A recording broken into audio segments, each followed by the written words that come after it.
আন্তজেলা সড়কে প্রতিনিয়ত ডাকাত ও লুটতরাজদের হাত থেকে রক্ষা এবং লুটকৃত মালামাল উদ্ধারে প্রশাসনের হস্তক্ষেপ কামনায় সংবাদ সম্মেলন করেছেন মেসার্স নিউ সুমন ট্রান্সপোর্ট এজেন্সির স্বত্বাধিকারী আলী আকবর।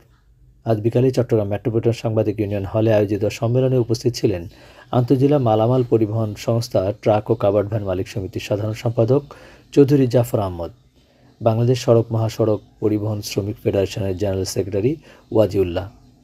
এ সময় ভুক্তভোগী বলেন, গত 14 নভেম্বর আমাদের একটি গাড়ি খাদ্য নিয়ে টাঙ্গাইল জেলার মির্জাপুর যাওয়ার পথে ওখানকার ডাকাত দল গাড়িটি ডাকাতি করে নিয়ে যায়। এ ব্যাপারে মির্জাপুর থানায় মামলা করা হয়।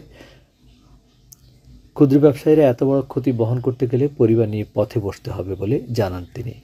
তাই এই সংবাদ সম্মেলনের মাধ্যমে স্বরাষ্ট্র উপদেষ্টা এবং স্থানীয় প্রশাসনের হস্তক্ষেপ কামনা করেন তিনি।